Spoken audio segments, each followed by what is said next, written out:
On behalf of Adobe and Carahsoft, we would like to welcome you to today's podcast, focused around enabling the mission with digital experiences. We're Dr. Simon Pincus, Chief of the Connected Health Branch at the Defense Health Agency, Steve Wallace, System Innovation Scientist of Emerging Technologies Directorate at the Defense Information Systems Agency, Amy Tyra, Jella Program Manager at Carahsoft, and John Landwehr, VP and Public Sector CTO at Adobe, discuss how COVID-19 has accelerated the demand for digital experiences and virtual outreach at the Department of Defense, and how digital operations are critical to force readiness.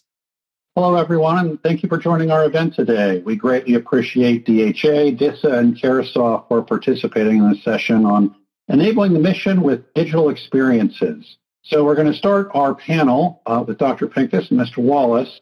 And we should probably start by looking back at this past year. So, like most of the nation, the Department of Defense underwent a dramatic shift in how it operates. Let's start by talking about what impact that had on digital services and virtual outreach and communication with your constituents. Dr. Pincus, how about we start with you? Great. So for the Defense Health Agency, obviously delivery of care during COVID-19 was a paramount priority.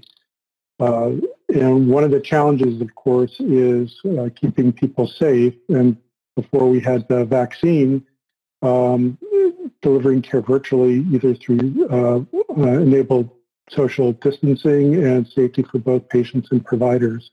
Our patients reported that they were very satisfied, for the most part, with receiving their care virtually, and it was also convenient. So I would say that because of COVID, we actually have really had an acceleration of the use of synchronous virtual health. Great. Mr. Wallace, what are your thoughts?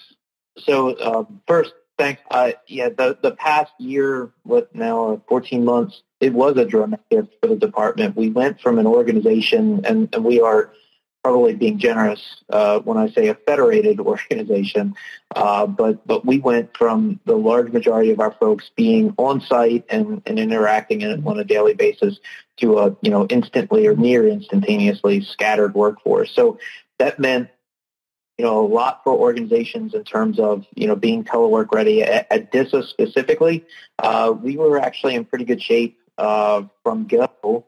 But there, not everybody was as fortunate, and we had to make some adjustments as we went. Even at DISA, there still were a lot of adjustments that we needed to make. One of our biggest things that we've been talking about since then is the stand up of our CVR environment, the commercial virtual remote environment that we stood up, and like when we all first started out in the pandemic, it was only supposed to be 3 months, and here we are over a year later, and that's still operational, but that will be coming to a close before long. But it also drove us to better adopt interactive collaboration technologies.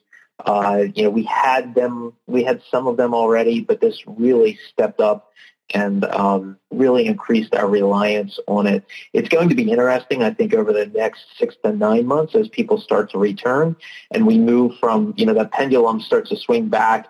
It went from one extreme to another extreme, and as it comes to the middle and you actually have people that are both in the office and out of the office at the same time, how we can also leverage those technologies as well as others to help us continue to be collaborative and effective moving forward. Great.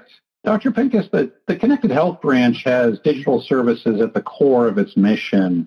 How did your priorities change over the past year, and what were your biggest learnings and takeaways with the big shift to digital?